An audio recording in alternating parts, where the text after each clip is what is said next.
Indian army की uniform को बनाने के लिए अभी कम्प्लीटली स्वदेशी फैब्रिक का इस्तेमाल करने का फैसला किया गया है। तीन चाइनीज रिसर्च वेसल अभी अरेबियन सी में क्या कर रहे हैं।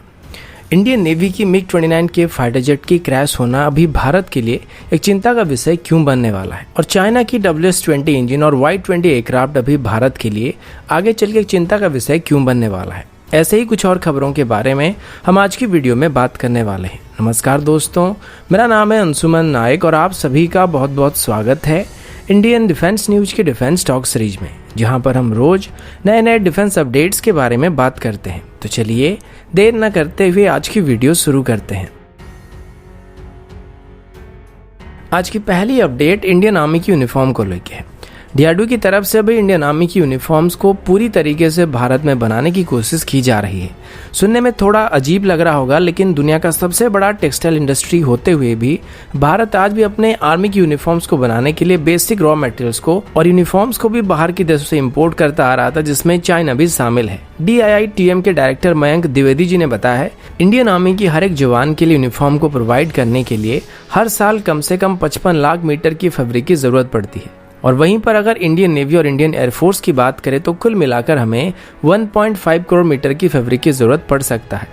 और इनको आमतौर पर चाइना से इंपोर्ट किया जाता है। लेकिन अभी आत्मनिर्भर भारत प्रोग्राम के अंदर इंडियन डिफेंस फोर्सेज से रिलेटेड हर एक यूनिफॉर्म के लिए जो भी फैब्रिक का इस्तेमाल किया जाएगा उनको भारत में ही बनाने का फैसला किया गया है।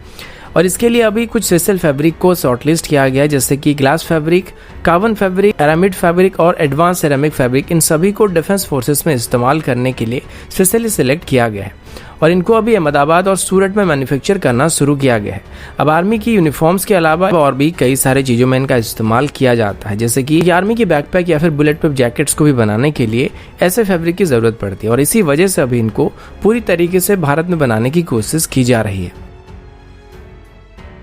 अगला अपडेट इंडियन नेवी की MiG-29 के एयरक्राफ्ट को लेके है। आप सभी को पता लग गया होगा कि इंडियन नेवी की एक MiG-29 एयरक्राफ्ट आज क्रैश हो गया था। ये MiG-29 एयरक्राफ्ट का एक ट्रेनर वेरिएंट था, जिसमें क्रैश होने से पहले 2 पायलट मौजूद थे। अब क्रैश होने के बाद इनमें से एक पायलट को रेस्क्यू कर लिया गया था, लेकिन दूसरे पायलट को लेकर अभी तक कोई जानकारी नहीं मिली है। अब MiG-29 के एयरक्राफ्ट के क्रैश होना अभी भारत के लिए बिल्कुल भी सही नहीं है, क्योंकि Su-30M के एयरक्राफ्ट के बाद ये इंडियन एयरफोर्स का एक मेन एयर सुपीरियरिटी फाइटर है, और मेनली जब इनको डेवलप किया गया था तब भी इनको एयर सुपीरियरिटी मिशन के लिए डिजाइन किया गया था। अब ये जो MiG-29 अभी क्रैश हुआ था, ये किस वजह से क्रैश हुआ है ये अभी तक क्लियरली पता नहीं लगा है, लेकिन ये जो एयरक्राफ्ट था इसको अपग्रेड नहीं किया गया था, जबकि इसी के साथ वाले सभी एयरक्राफ्ट को अपग्रेड किया गया था। अब 2018 में ये बात सामने आया था कि इंडियन नेवी के जितने भी MiG-29 एयरक्राफ्ट मौजूद है उनको सर्विस इशू का सामना करना पड़ रहा है। 2016 में कैग की तरफ से दी गई रिपोर्ट के मुताबिक इनकी सर्विस अवेलेबिलिटी बस 37% से थोड़ा ही ज्यादा था, यानी कि एक ही बार में INS विक्रमादित्य में हर 3 एयरक्राफ्ट में से एक ही एयरक्राफ्ट उड़ान भरने के लिए तैयार था।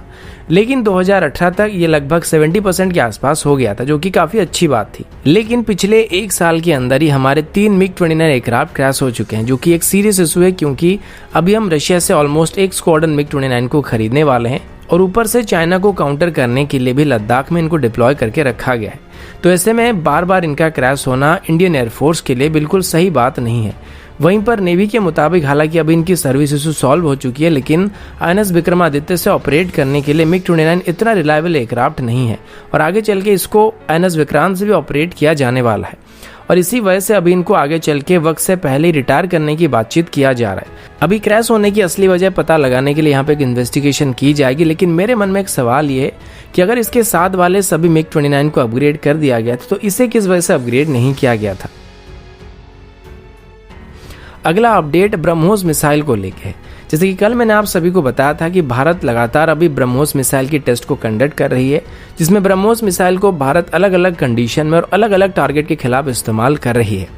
साथ ही भारत अभी ब्रह्मोस मिसाइल को पहली बार एक्सपोर्ट करने की विचार कर रहा है, और फिलीपींस अभी ब्रह्मोस मिसाइल का पहला एक्सपोर्ट कस्टमर बनने वाला है। इसी दौरान और भी कुछ खबर सामने आई है, जिनके मुताबिक ब्राजील की तरफ से अभी भारत से ब्रह्मोस मिसाइल को खरीदने की बातचीत की जा रही है, लेकिन ब्राजील यहाँ पर ब्रह्मोस की रेगुलर वेरिएंट के बदले इसकी NG वेरिएंट को खरीदना चाहता है। अब ब्रह्मोस NG इसकी रेगुलर वेरिएंट से थोड़ा सा हल्का है, जिसे मीडियम वेट कैटेगरी के फाइटर कैरी कर सकते हैं, और ब्राजील अभी इनको अपनी ग्रिपेन एयरक्राफ्ट के साथ इंटीग्रेट करना चाहता है। और साथ ही वो इसको अपने सबमरीन में भी इस्तेमाल करने की बात करें, लेकिन ये बात इतना क्लियर नहीं हुआ है। अब ब्रह्मोस एनजी की बात करें तो ये ऑलमोस्ट 1.5 टन के आसपास का होने वाला है और इसका लेंथ ऑलमोस्ट 6 मीटर के आसपास होने वाली है। और अभी ब्रह्मोस एनजी वेरिएंट को तेजस में इस्तेमाल करने के लिए डिजाइन किया जा रहा है, जिस वजह से आगे चल के इसको कोई भी मीडियम क्लास का एयरक्राफ्ट कैरी कर सकता है। इसकी रेंज की बात करें तो ये भी ऑलमोस्ट 290 किलोमीटर के आसपास होने वाली है और ये सेम मार्क 3 की रफ्तार में ट्रैवल कर सकता है। अब ब्राजील के अलावा यहाँ पे चिली, वेनेजुएला और अर्जेंटीना भी इसको खरीदने में इंटरेस्ट दिखा रहे हैं, लेकिन ओवरऑल ये ब्रह्मोस मिसाइल के अलग अलग वेरिएंट में इंटरेस्टेड है, लेकिन ब्राजील यहाँ पर सिर्फ ब्रह्मोस की एनजी वेरिएंट को खरीदने की बातचीत कर रहा है। अगला अपडेट चाइना की रिसर्च वेसल को लेके। पिछले कुछ महीनों से आपने देखा होगा कई बार चाइनीज शिप्स को इंडियन ओशन में और यहाँ तक कि अंडमान सी में भी देखा गया था। जी न्यूज की रिपोर्ट के मुताबिक कुछ हफ्ते पहले ही नोटिस किया गया था कि चाइना की तरफ से ऑलमोस्ट 3 रिसर्च शिप को भारत के साउथर्न डायरेक्शन में डिप्लॉय किया गया था। इनके अलावा अभी चाइना की तरफ से बड़ी मात्रा में फिशिंग वेसल को भी इंडियन ओशन रीजन और अरेबियन सी में तैनात किया जा रहा है और पिछले 4 साल के अंदर 300 से 400 शिप्स को ऐसे डिटेक्ट किया गया था। ये मेनली मानसून के दौरान आते हैं और ये सितंबर से अक्टूबर के बीच वापस चले जाते हैं। अब ज्यादातर चाइनीज वेसल के साथ भारत यहाँ पर ज्यादा कुछ नहीं कर सकता है, क्योंकि ये इंडियन ओशन रीजन में जिन एरिया में मछली पकड़ते हैं वो इंटरनेशनल वाटर में आती है, जो कि हमारी एक्सक्लूसिव इकोनॉमिक जोन से बाहर है। लेकिन चाइना के मछली पकड़ने वाले वेसल के साथ अभी कुछ गड़बड़ी वाले हरकत पाए गए हैं, क्योंकि नॉर्थ कोरिया, साउथ कोरिया और यहाँ तक कि जापानीज वाटर में भी मछलियों की तादाद काफ़ी तेज़ी से कम हो रही थी और ये सब अभी चाइना की फिशिंग एक्टिविटी की वजह से हो रहा है, ऐसा सबका कहना है। क्योंकि लैटिन अमेरिकन वाटर में भी ऐसा ही देखने को मिला था, जहाँ पर चाइनीज वेसल की हरकत बढ़ने के बाद मछलियों की तादाद में भारी गिरावट नोटिस की गई थी। अब ठीक ऐसे अगर इंडियन ओशन रीजन की बात करें तो इनका इम्पैक्ट यहाँ पर भी पड़ सकता है, क्योंकि समंदर कोई तालाब नहीं है जहाँ पे इधर के मछली उधर नहीं जा सकते और उधर के मछली इधर नहीं आ सकते। अभी पाकिस्तान और चाइना के बीच रेगुलर बेसिस पर इंडियन ओशन रीजन से होते हुए ट्रेड भी किया जा रहा है, जिसमें तकरीबन साल में 100 वेसल पाकिस्तान से चाइना जाते हैं और चाइना से 50 के आसपास वेसल पाकिस्तान आते हैं। और पिछले साल ही ऐसे एक वेसल को भारत की तरफ से पकड़ा गया था, जिसमें डुअल यूज मटेरियल को चाइना की तरफ से पाकिस्तान को भेजा जा रहा था। और अभी चाइना की तरफ से रेगुलर बेसिस पर रिसर्च वेसल को भी इंडियन वाटर के करीब डिप्लॉय करना भारत के लिए चिंताजनक बात बन सकती है, क्योंकि अगर वो इंडियन वाटर से थोड़े बाहर अपनी रिसर्च वेसल को डिप्लॉय करते हैं तो ऑफिशियली हम उनका कुछ नहीं कर सकते हैं। लेकिन इनकी रिसर्च वेसल की मदद से चाइना भारत की अंडर वाटर डिप्लॉयमेंट के बारे में पता लगाने की कोशिश कर सकता है। और ये भी एक मेजर पॉसिबिलिटी है कि भारत अरेबियन सी में अपने न्यूक्लियर सबमरीन को कहीं पर डिप्लॉय कर रखा है और ऊपर से चाइना की इलीगल फिशिंग एक्टिविटी में भी भारत और बाकी सभी देशों के लिए काफी परेशानी क्रिएट करने लगा है। अगला अपडेट भारत और नेपाल को लेके। आप सभी को पता होगा कि कुछ दिन पहले ही लिपुलेख और कलापानी इलाके को लेके भारत और नेपाल के बीच रिलेशन कुछ हद तक खराब हो गए थे, लेकिन उसके बाद भारत की तरफ से नेपाल के साथ अपने संबंध को बेहतर करने की कोशिश की जा रही थी। और जहां तक मीडिया को बताया गया था कि बैक चैनल डिप्लोमेसी की मदद से भारत और नेपाल के बीच रिलेशन को वापस ट्रैक में लाने की कोशिश की गई थी। अब ये सब इनफॉर्मल लेवल में हुआ था, लेकिन अभी ऑफिशियल लेवल में एक बात सामने आई है कि भारत और नेपाल के बीच अपने संबंध को सुधारने की बात की जा रही है। भारत के फॉरेन सेक्रेटरी हर्षवर्धन श्रृंगला की तरफ से बताया गया कि हाल ही में नेपाल और भारत के बीच फॉरेन सेक्रेटरी लेवल में एक मीटिंग को अरेंज किया गया था, जिसमें भारत की तरफ से नेपाल को चाइनीज दायित्व के खिलाफ लड़ाई लड़ने के लिए कुछ असिस्टेंस प्रोवाइड किया गया था। और इसी दौरान ऑफिशियल लेवल में ही अपनी बिगड़ती हुई रिलेशन को वापस ट्रैक में लाने के लिए बातचीत की गई थी। मैं आपको बता दूं कि जब से लिपुलेख और कलापानी वाला किस्सा हुआ था, तब से ये पहली बार था जब भारत और नेपाल के फॉरेन सेक्रेटरी आपस में इस मुद्दे को लेकर बातचीत कर रहे थे। और दोनों ही तरफ से अभी ये बताया गया कि इस मीटिंग के दौरान जो भी रिजल्ट सामने आया है वो काफी प्रोडक्टिव पाया गया है।